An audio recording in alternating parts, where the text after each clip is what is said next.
Hoy comenzaré una nueva serie de estudios bíblicos sobre la segunda venida del Señor Jesucristo. No sé de usted, pero yo por lo menos anhelo el regreso del Señor. Sí, no he sido llamado antes a su presencia. Y qué día extraordinariamente glorioso será cuando Jesús regrese. Estamos en un sendero de colisión con el destino que no podemos ni debemos ignorarlo. Las señales de los tiempos están alrededor nuestro. El susurro sobre su venida crece cada día. Y pronto escucharemos el atronador aviso de que ¡el novio viene! ¡El novio viene! Una de las verdades más benditas que yo conozco es que Jesús puede venir en cualquier momento. La última oración que encontramos en la Biblia está en Apocalipsis 22:20. Sí, ven, Señor Jesús. Primera Tesalonicenses 1, los versos 9 y 10. Porque ellos mismos cuentan de nosotros la manera en que nos recibisteis y cómo os convertisteis de los ídolos a Dios para servir al Dios vivo y verdadero y esperar de los cielos a su Hijo. Una de las más hermosas y significativas frases en la Biblia es lo que dice el verso 10, y esperar de los cielos a su Hijo, al cual resucitó de los muertos, a Jesús, quien nos libra de la ira venidera. Déjeme decir algo acerca de la última parte de este versículo. ¿Qué es lo que vemos aquí? La terrible realidad de la ira que vendrá. Esa ira divina que está como una espada de Damocles sobre todos los seres humanos. La pendiente ira de Dios. Note que no es solo que Jesús viene, sino que la ira de Dios también viene. ¿Qué es eso? ¿A qué hace referencia? Hace referencia a la gran tribulación. Si usted piensa que hoy en día estamos teniendo increíbles problemas y dificultades, la ira de Dios, la gran tribulación, hará que estos días que estamos viviendo en la actualidad parezcan como paseo de verano en la playa.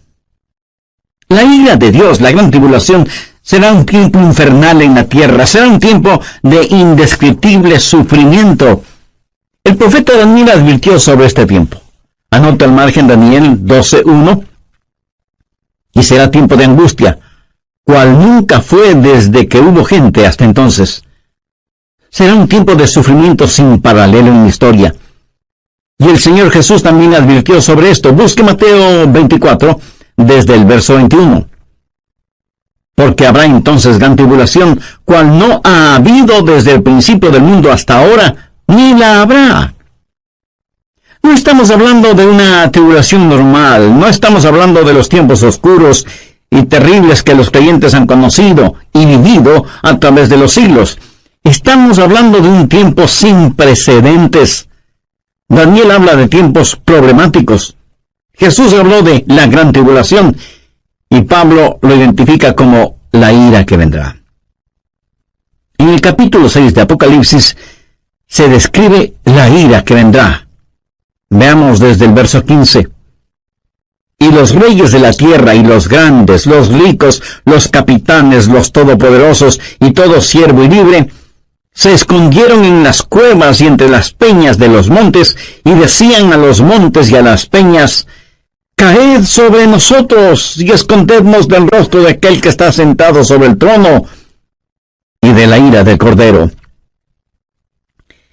Generalmente hablamos de la gentileza del amor del Cordero, o sea, de Jesús. Pero escúcheme con atención. El amor de Dios es la mitad de la verdad, pero no toda la verdad. Y cuando usted toma solo la mitad de una verdad y la presenta como si fuera toda la verdad, entonces la mitad que no presenta resulta que viene siendo una mentira. Pero, mi amigo, de acuerdo a la Biblia, la otra mitad del amor de Dios es la ira de Dios, la justicia de Dios. El gran día de la ira de Dios se acerca. ¿Y quién será capaz de enfrentarlo? Daniel, Jesús, Pablo y Juan hablan sobre ese evento. Ese día sin paralelo ni precedente en la historia humana va a llegar, y Pablo lo identifica como la ira que vendrá.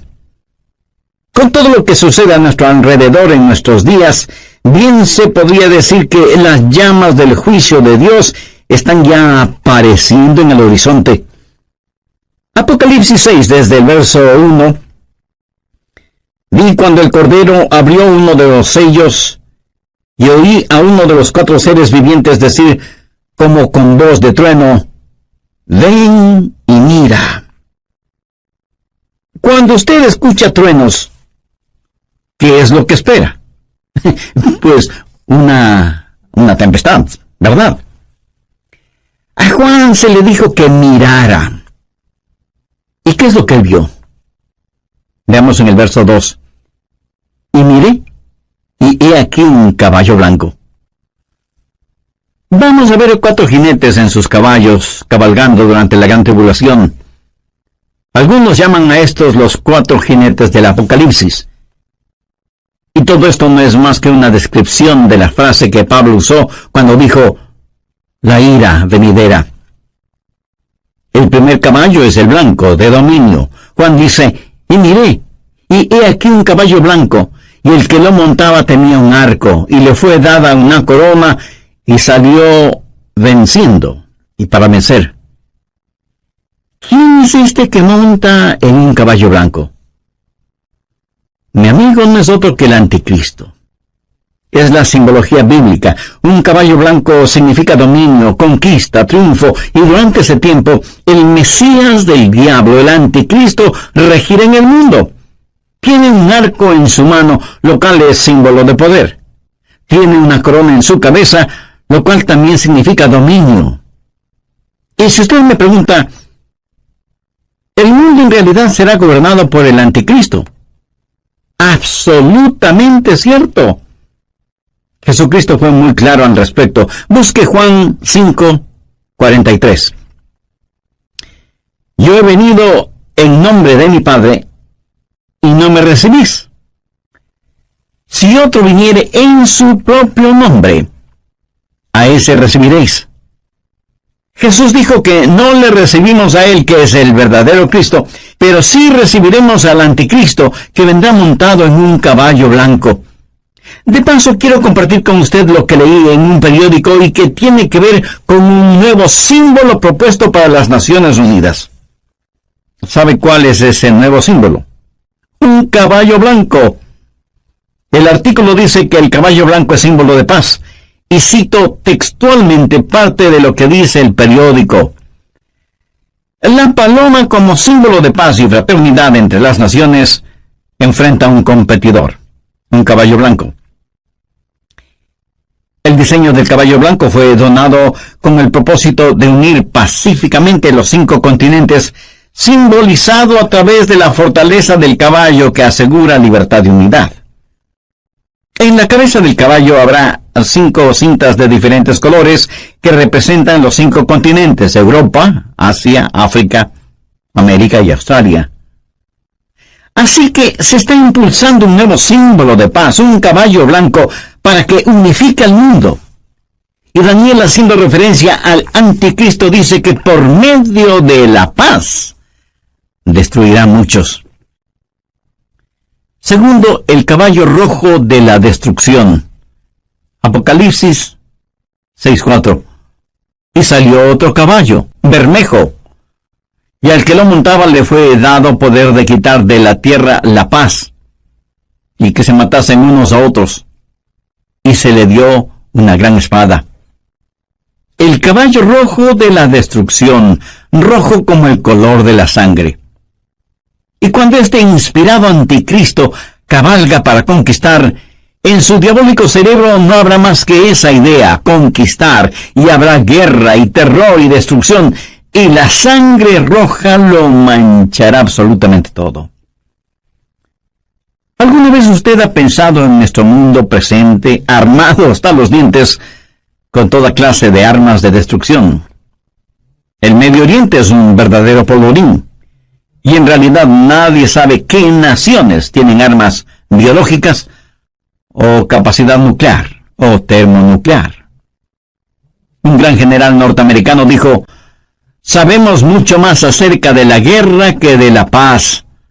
Sabemos más acerca de quitar la vida que acerca de vivir en este siglo que se pregona es el siglo del progreso. El conocimiento científico ha sobrepasado los límites de control. Tenemos muchos hombres de ciencia, pero en verdad muy pocos hombres de Dios. El mundo ha alcanzado notoriedad sin sabiduría, poder sin conciencia. Somos un mundo de gigantes nucleares, pero criaturas sin ética.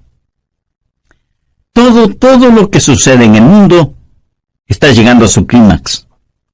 Y la Biblia lo identifica como el gran día de la ira de Dios. Con la llegada del caballo rojo de la destrucción, el espíritu del odio que está en el anticristo inflamará los corazones y las mentes de los seres humanos y causará que los padres maten a sus propios hijos y que se maten entre hermanos. Será un tiempo de indescriptible sufrimiento cuando la espada estará chorreando la sangre de todos aquellos que no han querido recibir la marca de la bestia. Y los cadáveres estarán abandonados en las calles, llenando con olores putrefactos el aire, en donde se mezclarán las lágrimas y el llanto de los vivos con el pedido de auxilio de los moribundos. Y uno puede entender lo que profetizó Jesús cuando dijo: mas ay de las que están encintas y de las que crían en aquellos días, porque habrá entonces gran tribulación, cual no ha habido desde el principio del mundo hasta ahora, ni la habrá. Tercero, el caballo negro de la privación. Apocalipsis 6, versos 5 y 6. Cuando abrió el tercer sello, oí al tercer ser viviente que decía: ven y mira. Y miré, y he aquí un caballo negro, y el que lo montaba tenía una balanza en la mano, y oí una voz de en medio de los 4 seres vivientes que decía: 2 libras de trigo por 1 denario, y 6 libras de cebada por 1 denario, pero no dañes el aceite ni el vino. ¿Qué representa el caballo negro? Representa hambruna, invariablemente, porque después de una guerra sigue la hambruna. La balanza en este pasaje, usada para pesar harina, habla de la escasez de los alimentos y nos habla de precios elevadísimos y naciones que se mueren de hambre. 1 libra de trigo o cebada representa una comida, y esa comida costará todo un día de trabajo. O sea que será necesario el trabajar todo el día para poder comprar algo para comer. ¿Sabía que ya vivimos en un mundo en donde más de la mitad de la población vive en perpetuo estado de hambre? Ahora imagínese lo que será durante la gran tribulación, cuando los hombres inflamados con espíritu de odio preferirán ir a la guerra antes que trabajar en la tierra. Por la historia aprendemos que cuando el general romano Tito Vespasiano, en el año 70, cercó a Jerusalén, impidió el abastecimiento de alimentos desde fuera de la ciudad y confiscó todos los alimentos que encontró dentro de la ciudad para su propio ejército. Fue tan la hambruna que se sintió en Jerusalén que, según los historiadores, las madres casi enajenadas por el hambre mataban a sus bebecitos para comérselos. Jesús dijo que un tiempo mucho peor que eso está por venir. Cuarto, el caballo amarillo de la destrucción. Apocalipsis 6, versos 7 y 8. Cuando abrió el 4º sello, oí la voz del 4º ser viviente que decía: ven y mira. Miré, y he aquí un caballo amarillo, y el que lo montaba tenía por nombre Muerte, y el Hades le seguía. Y le fue dada potestad sobre la 4ª parte de la tierra para matar con espada, con hambre, con mortandad y con las fieras de la tierra. En el el original griego, la palabra amarillo describe un color verde amarillento pálido. Este caballo es el de la destrucción, y millones de seres humanos serán destruidos. Esto nos enseña que en los oscuros días de la ira venidera habrá un odio generalizado, inspirado por el anticristo, y las masacres serán las consecuencias de ese odio, y la sangre correrá como ríos, y el hambre producirá muerte, y después de la muerte, el infierno. Se dice que a veces más gente muere después de terminada una guerra que durante la guerra misma. Y usted preguntará, ¿cómo puede ser eso posible? Amigo, después de la guerra hay una explosión de pandemias, infecciones, plagas. Pero en este pasaje, note que después de la muerte viene el Hades. ¿Qué significa eso? La muerte reclama el cuerpo, pero el Hades reclama el alma. Esos van a ser días terribles cuando ni siquiera en el sepulcro usted podrá esconderse de Dios. Y yo creo que los 4 jinetes del Apocalipsis están listos para comenzar su recorrido. Si nuestros oídos son sensibles, escucharemos el estruendo de sus cascos aproximándose aceleradamente. El gran día de la ira de Dios vendrá, ¿y quién será capaz de enfrentarlo? Este pasaje de Primera de Tesalonicenses nos previene acerca de la ira que vendrá, pero solo he hablado de una parte de lo que sucederá durante la gran tribulación. Vayamos ahora a Apocalipsis 9. La gran tribulación será un tiempo cuando los espíritus diabólicos serán desatados sobre la tierra. Apocalipsis 9:1. Y el quinto ángel tocó la trompeta y vio una estrella que cayó del cielo a la tierra. ¿Qué representa esa estrella caída? Es el mismísimo Lucifer. Y se le dio la llave del pozo del abismo, o sea, la llave es entregada a este supercriminal para que abra la cárcel que está en el abismo y deje en libertad a los malévolos espíritus encerrados allí. Y cuando eso pase, cosas increíblemente horrorosas van a suceder. Veamos el verso 2.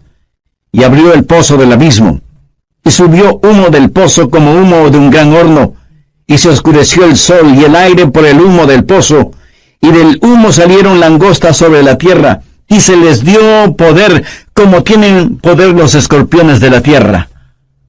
Un notable comentarista bíblico refiriéndose a esto dice, las langostas son infernales, por eso vienen desde el fondo del abismo. Bueno, aquí no está hablando de langostas comunes. Estas son un emblema, un simbolismo de espíritus diabólicos. Son espíritus infernales e insaciables. Este no es un panorama muy halagador que digamos, ¿no le parece? Y menos para quienes no son salvos todavía. ¿Es usted ya salvo o salva? ¿Hay en su corazón el anhelo de que Jesús regrese? ¿Tiene la absoluta certeza de que al morir se irá al cielo? Si no es así, usted necesita hacer una decisión espiritual ahora mismo. Le invito a decir la siguiente oración. Dígala con sus propias palabras. Las mías son solo una guía. Querido Dios, perdóname porque aún siendo religioso, he estado tan pendiente de las cosas materiales que no he puesto ninguna atención a las cosas espirituales. Soy pecador y necesito tu perdón. Me acerco a ti en busca de misericordia y gracia. Señor Jesús, te invito a que seas mi Salvador y mi Señor. Lo hago con sincera y profunda fe, pidiéndote me perdones, me limpies, me sanes y me salves. Usa mi vida de acuerdo a tus divinos propósitos. Lo pido en tu santo nombre. Amén.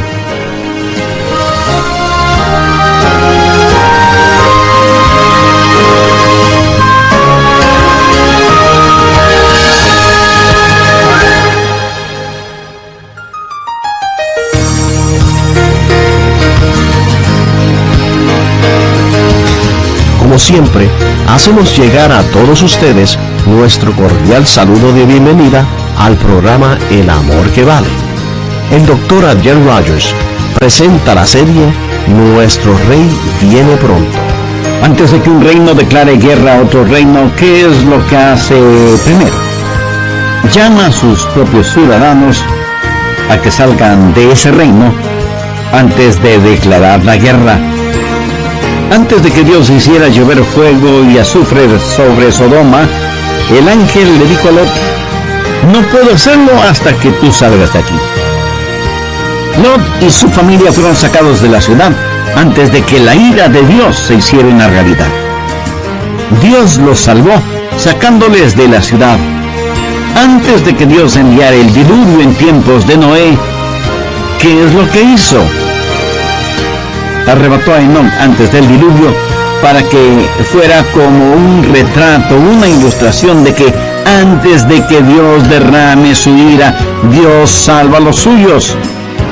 Dios puso a Noé en el arca como una ilustración de lo que la nación judía experimentaría y saldría del fuego de la tribulación como una nación nacida en un día. Esperamos que Jesús regrese en cualquier momento. ¿Qué está haciendo para prepararse para el retorno de Jesús? ¿Podemos saber cuándo regresa Él? ¿Qué podemos esperar que suceda en la gran tribulación? Escuche al Dr. Adrian Rogers, en la voz del pastor Lenín de Llanón, dar respuesta a estas preguntas en su estudio bíblico, Preparándose para el Rapto. Tenga la bondad de buscar en la Biblia Apocalipsis 9, en versículo 4. Y se les mandó que no dañasen a la hierba de la tierra, ni a cosa verde alguna, ni a ningún árbol, sino solamente a los hombres que no tuviesen el sello de Dios en sus frentes. En el oriente, enormes enjambres de langostas aparecen en cierta época del año y devoran todo cuanto encuentran a su paso, incluyendo la vegetación. Pero las langostas de este versículo son diferentes. No dañarían ni una sola hoja de la vegetación, pero sí dañarían a los hombres y serían insaciables. Pero no solo son insaciables, sino que también son intolerables. Veamos los versos 5 y 6. Y les fue dado no que los matasen, sino que los atormentasen 5 meses, y su tormento era como un tormento de escorpión cuando hiere al hombre. ¿Ha sido usted alguna vez picado o mordido por un escorpión? Bueno, yo sí. Y eso es algo que de ninguna manera es agradable en recordarlo. Pero estos tal vez billones de langostas bíblicas salidas del abismo infernal tendrán el poder de ocasionar intolerables y terribles dolores. ¿Cuán terrible es ese dolor? La respuesta está en el verso 6. Y en aquel día los hombres buscarán la muerte, pero no la hallarán, y ansiarán morir, pero la muerte huirá de ellos. Los hombres con ansiedad buscarán la muerte, porque la muerte será una bienvenida liberación al tormento ocasionado por estos espíritus diabólicos que estarán en total libertad sobre la tierra. No solo serán espíritus intolerables, sino que además serán espíritus irresistibles. Verso 7. Y el aspecto de las langostas era semejante a caballos preparados para la guerra. Como un ejército bien entrenado, avanzan, marchan, y nadie les puede detener, nadie puede estorbar el vertiginoso marchar de estas fuerzas diabólicas salidas del fondo del abismo de la maldad. Son irresistibles y al parecer invencibles. Apocalipsis 9:7. Y el aspecto de las langostas era semejante a caballos preparados para la guerra. En las cabezas tenían como coronas de oro. ¿Qué significa esto? Significa que a Satanás se le ha dado dominio y está temporalmente en el trono. Es el milenio del diablo. El infierno está de fiesta. Son irresistibles, invencibles e inteligentes. Mire lo que dice la parte final del verso 7. Sus caras eran como caras humanas. En la tipología bíblica, el rostro de un hombre siempre habla de inteligencia. Pero siempre ha sido la sabiduría humana la que ridiculiza la verdad de Dios. El interés de Satanás siempre ha sido el controlar la mente del hombre, no tanto su corazón y conciencia.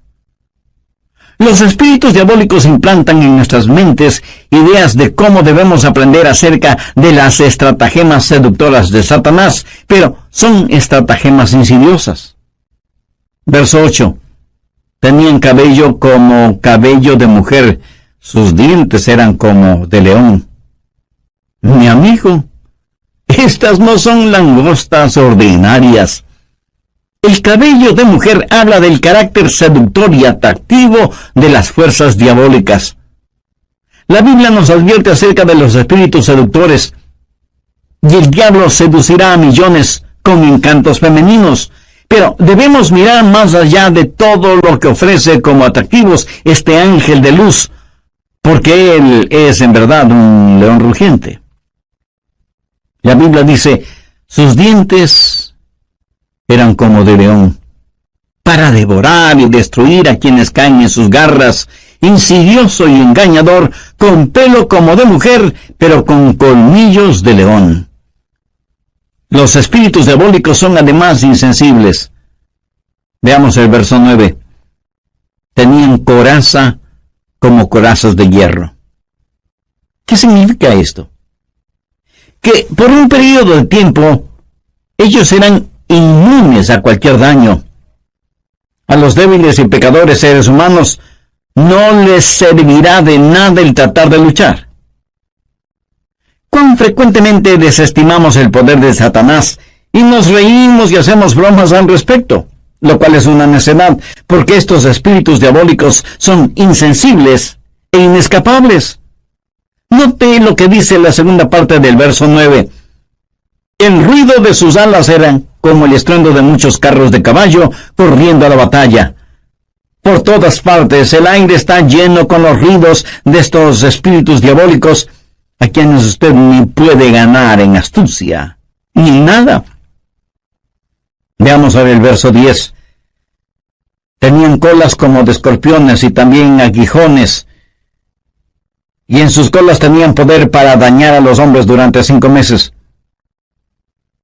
¿Sabía usted que el tiempo normal de vida de una langosta es 5 meses? El apóstol Juan usa simbolismos para decirnos que estos espíritus malignos, que tienen colas como de escorpiones, efectuarán su trabajo de herir a los hombres. Tienen el poder para hacerlo. Y como si todo esto fuera poco, esos espíritus son además indivisibles. Verso 11. Y tienen por rey sobre ellos al ángel del abismo, cuyo nombre en hebreo es Abadón y en griego Apolión. Hay un rey sobre estos espíritus. Recuerde que no tenemos lucha contra sangre y carne, sino contra principados, contra potestades, contra los gobernadores de las tinieblas. Abadón o Apolión literalmente significa destrucción. Un poderoso príncipe infernal, tal vez Satanás mismo, es quien los guía para que torturen a los habitantes de la tierra durante la gran tribulación, no sea durante la ira venidera. En segundo lugar, hay una anticipada espera. Veamos 1 Tesalonicenses 1:10. Y esperar de los cielos a su Hijo, al cual resucitó de los muertos, a Jesús, quien nos libra de la ira venidera. ¿Lo ven? Esperamos por su Hijo Jesús, quien nos libra de la ira venidera. Pregunta, ¿vivirá la iglesia la gran tribulación? ¿Estará la iglesia sujeta a la ira que vendrá? Bueno, personalmente no lo creo, y le diré por qué. Creo que la Biblia claramente enseña que la iglesia será arrebatada, raptada, antes de que la ira llegue. Veamos 1 Tesalonicenses 5:9. Porque no nos ha puesto Dios para ira, sino para alcanzar salvación por medio de nuestro Señor Jesucristo. El apóstol Juan le dijo a la iglesia de Filadelfia la misma cosa. Veamos Apocalipsis 3:10. por cuanto has guardado la palabra de mi paciencia, yo también te guardaré de la hora de la prueba que ha de venir sobre el mundo entero. Y usted podría preguntarme, el pastor, eso es lo que Juan le dijo a la iglesia de Filadelfia, pero no a nuestras iglesias. Vayamos rápidamente a Apocalipsis 3:13. ¿Qué dice? El que tiene oído, oiga lo que el Espíritu dice a las iglesias. Lo que se le dijo a la iglesia de Filadelfia también es para nosotros. Si guardamos las palabras de su paciencia, Él nos librará de esa hora de tribulación. Dios no derrama su ira sobre sus hijos. Él disciplina a sus hijos. Antes de que un reino declare guerra a otro reino, ¿qué es lo que hace?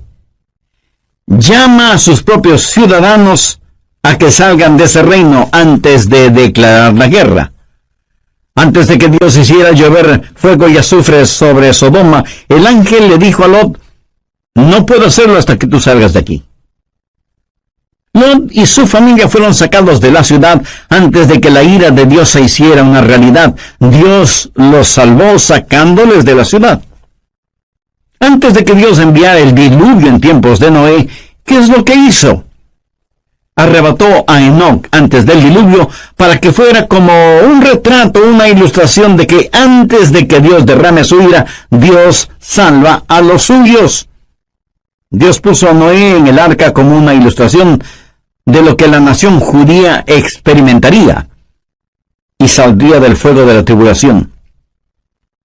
Si la iglesia va a pasar la gran tribulación, hay ciertas cosas que deben suceder. Y no estaremos esperando el regreso de Jesús en cualquier momento. Anote Mateo 24:36. Pero del día y la hora nadie sabe, ni aun los ángeles del cielo, sino solo mi Padre. Nadie, absolutamente nadie, sino el Padre, conoce el tiempo del regreso de su Hijo a la tierra. Y en Mateo 24:38, porque como en los días antes del diluvio estaban comiendo y bebiendo, casándose y dándose en casamiento, hasta el día en que Noé entró en el arca. Entonces vendrá el Hijo del Hombre. Ahora escúcheme. Comer, beber, casarse o dándose en casamiento no es precisamente la gran tribulación. Es cierto que para algunas parejas su cónyuge es una gran tribulación. ¿Qué es lo que dice Mateo 24:42? Velad pues porque no sabéis a qué hora ha de venir vuestro...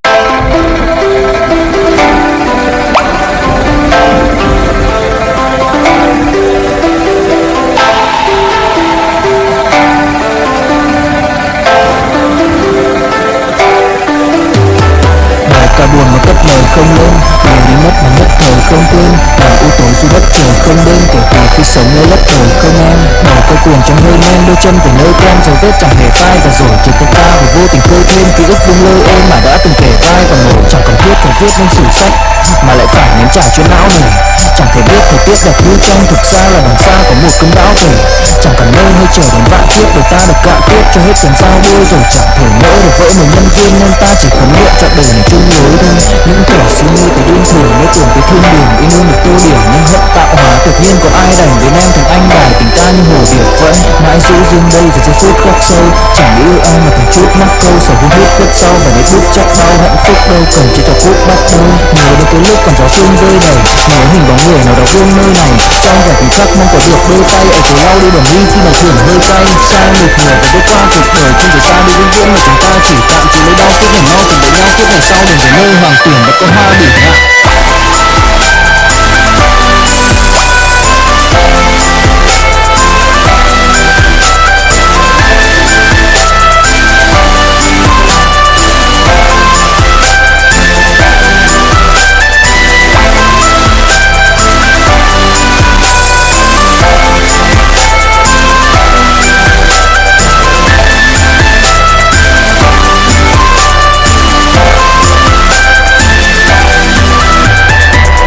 Diễn con đường ồn ào, ra mình ở trong thời gian vương cồn cào, im là cảm nhận nỗi đau thương dồn vào đúng bức tường thê lương khiến ta thường nôn nao, đắm chìm cùng với ảo giác lạ, nghịch ngợp tựa như bản thảo phác họa, thời non hẹn biển tưởng chừng nó sẽ, nhưng rồi có lẽ thượng đế lại bảo khác sai. Bóng ai đóng vai là sương khói trong phai chỉ tương đối cùng quanh cơn mộng mị, kéo chút heo may đi theo ngày sang thu, quang cảnh bỗng mang vu còn lạnh hơn đông chí. Vậy nếu cho đây là tình kiếp thì sau này có truyền thuyết nào kể xiết để viết lại lời tương tư, âm thầm đối tượng này trăm năm cũng chưa yên, dòng câu chuyện chẳng hứa tiên luôn trở hoài bạch linh sử. Và không giỏi thi họa không giỏi chơi cần kỳ, rót một ly sầu mặn đắng này xin mời nhâm nhi để thưởng thức không tâm can về đâu ba lời thâm thúy, ngắm bên bờ vòng xuyên ở giữa cả trời ân ti. Sao phải cam chịu bị đọa đầy, sao phải trầm luân về u mê của nhân thế, sao phải gìn giữ một tơ hồng khi mà nay dẫu cách biệt cõi sinh tử vẫn trọn vẹn nghĩa phu thê. Tình là vết cháy trên da người, nóng bỏng là vậy nhưng không dạy cho ta cười, tình như hoàng hôn đẹp dịu dàng và thưa thả, nhưng sau đó là đêm đen khiến con tim ta mù loà. Yêu vì lý do phải cảm giác mập mờ, yêu vì sẵn sàng đâm lập trời đập vỡ, yêu bằng linh hồn chân thật nhất với em, ra đời rắc rối ren thì ta mới gặp gỡ, đúng không?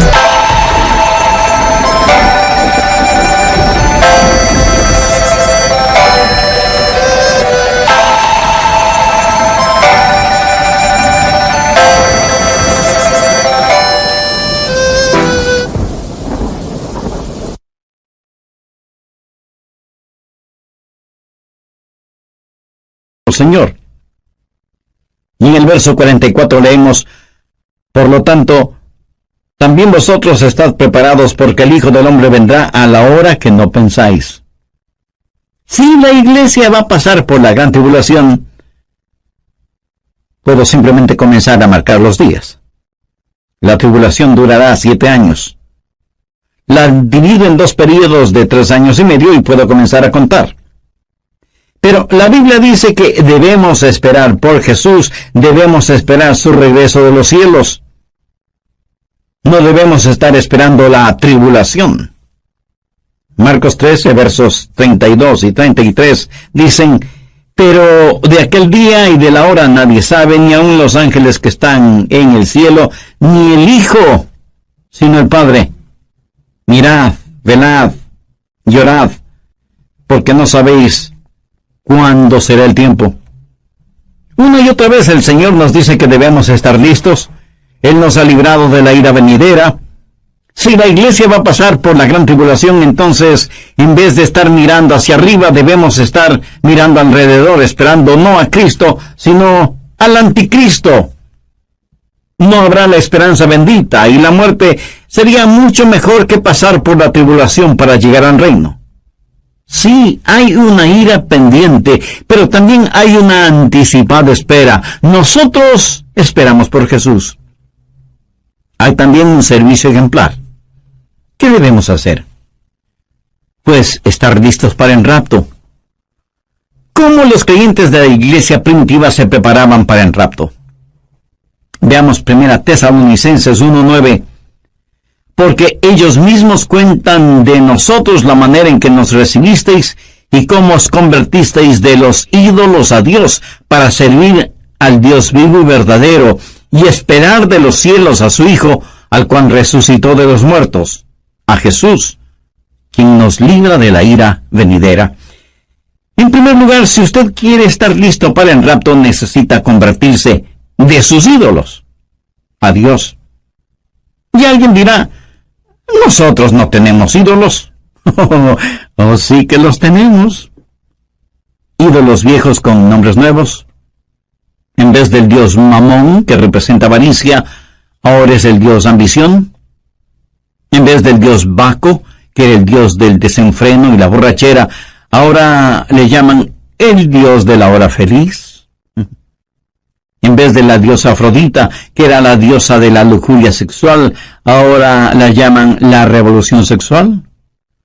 Son los mismos dioses y diosas, ídolos de antaño, con atractivos y políticamente correctos nombres. Hoy en día, en vez de Marte, que era el dios de la guerra, ahora se lo identifica como indignación justa. Y sin embargo tenemos en nuestras modernas ciudades más problemas, crímenes y odios como nunca antes. Viejos ídolos con nuevos nombres. ¿Y qué es un ídolo? Un ídolo es cualquier persona o cosa que usted ame más que a Dios. Es cualquier cosa en la cual usted confía más que en Dios. Es cualquier cosa a la que sirve más que a Dios. O cualquier cosa a la que usted tema más que a Dios. Cualquier persona o cosa que le desvíe de Dios es un ídolo. En Mateo 6:33 leemos: Mas buscad primeramente el reino de Dios y su justicia, y todas estas cosas os serán añadidas. Usted debe volverse de sus ídolos a Dios. Usted no puede tener a Cristo y al mundo al mismo tiempo. Tiene que arrepentirse. Esa es la primera cosa para estar listo o lista para el rapto. ¿Se ha vuelto usted hacia el Dios vivo y verdadero? ¿Se ha olvidado o dejado de sus viejos caminos? ¿Le ha entregado su corazón a Jesús, que es el Dios vivo y verdadero? En segundo lugar, hay que servir al Dios vivo y verdadero. Algunos de ustedes me dirán: Pastor Adrián, yo creo las cosas que usted predica sobre profecía. Bueno, muchas gracias. Ahora permítame decir con toda la unción, función y emoción de mi alma: si usted cree en lo que estoy predicando hoy, usted debe empezar a servir a Jesús. Por favor, saque su cabeza de las nubes proféticas y ponga sus pies en la tierra y comience a ganar almas.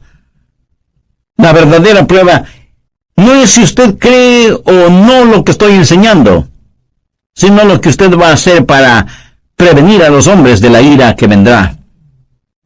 Y debemos trabajar hasta cuando Jesús regrese, y luego nos juntaremos en nuestro hogar celestial. Tercero, hay que esperar en el regreso de Jesús. Esos creyentes esperaban por Jesús, no como un último recurso o como una escalera de incendios, sino que estaban diciendo: ven pronto, Señor Jesús. Estaban esperando su regreso, ansiaban su venida, vivían con esa expectativa, oraban por su venida, y muchos literalmente murieron diciendo: ven, Señor Jesús. Como ilustración le contaré que una joven mujer estaba en la estación del tren esperando a su novio, que venía para casarse, y ella estaba ahí, esperando con ansiedad el tren. El anciano jefe de la estación también estaba ahí, con sus horarios de llegadas y salidas de trenes. Él sabía que un tren estaba por llegar, pero no lo esperaba con la misma ansiedad con que esa novia esperaba la llegada del tren en donde venía su novio. Nosotros debemos tener el espíritu no del jefe de la estación, sino de esa novia. La Biblia dice: y esperad de los cielos a su Hijo, al cual resucitó de los muertos, a Jesús, quien nos libra de la ira venidera. Me pregunto cuántos de quienes me escuchan en este momento conocen en forma personal al Señor Jesucristo. Porque si usted aún no tiene una relación íntima con Él, este es el momento de hacer esa decisión. Recuerde que Jesucristo puede retornar en cualquier momento, y en la Biblia no encuentro ninguna esperanza para nadie que no tenga a Cristo en su corazón. Si usted rechaza ser salvo antes de la venida de Jesús, terminará creyendo en las mentiras de Satanás, y tendrá que vivir los horrores de la tribulación, y después de eso, el infierno, o sea, separado eternamente de Dios.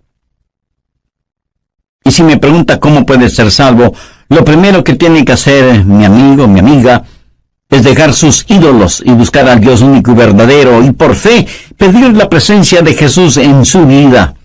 Y eso lo puede hacer este mismo instante, orando la siguiente sencilla oración: Señor Jesús, te invito a que vengas a morar en mi corazón. Te pido perdón por mis pecados, límpiame y sálvame. Yo no puedo salvarme por mí mismo, y no merezco ser salvo, pero tú moriste para salvarme si confiaba en ti. Confío en ti con todo mi corazón. Quiero nacer de nuevo, tener una vida nueva y transformada. Haz de mí la persona que tú quieres que sea. Lo pido en tu santo nombre. Amén.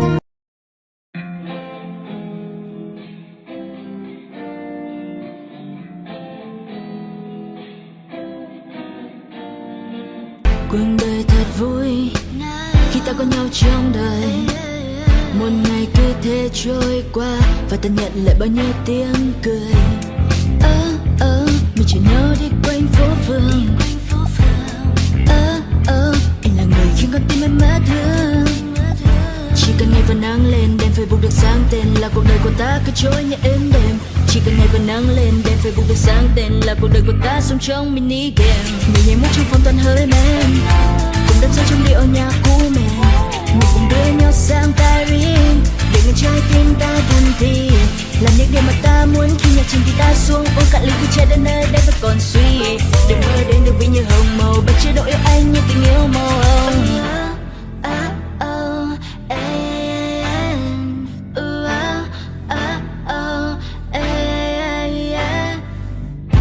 Anh như là con thuyền, em như là đắm chìm.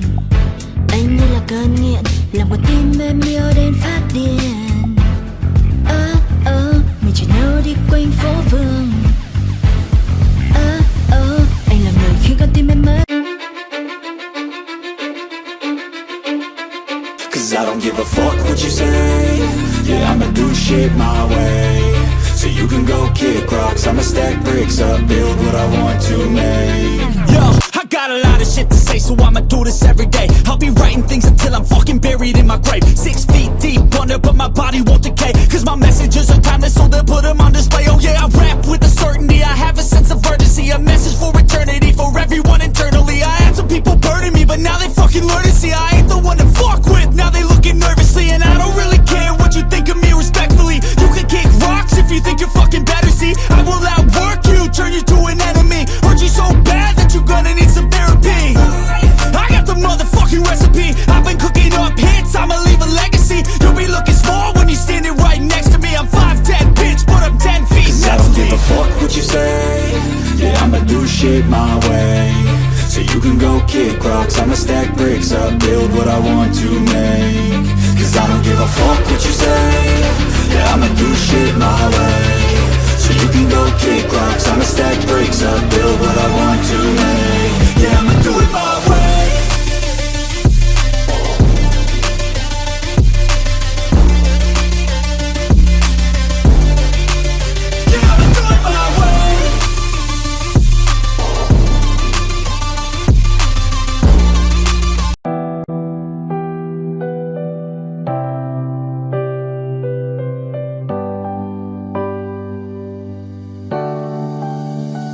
Hoàng hôn 4 giây góc phố dài, mình em bâng thầm những nước mắt trên đôi vai này.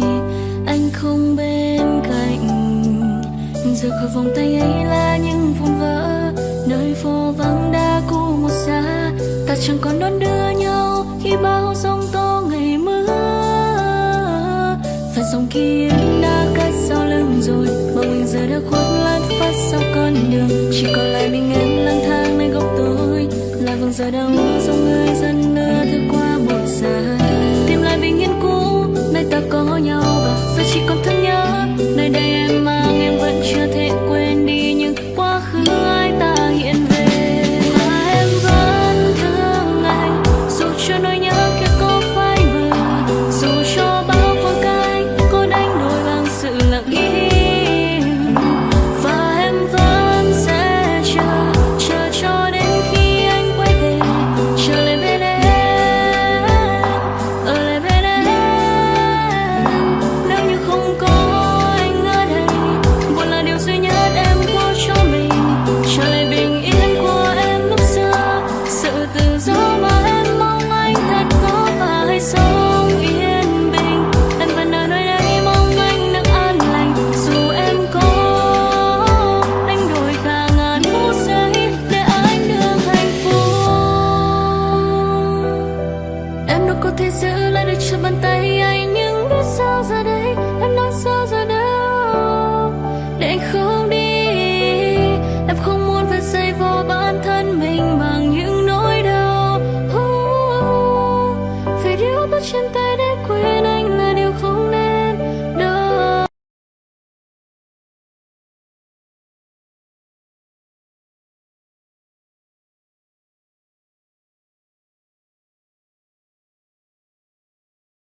Thank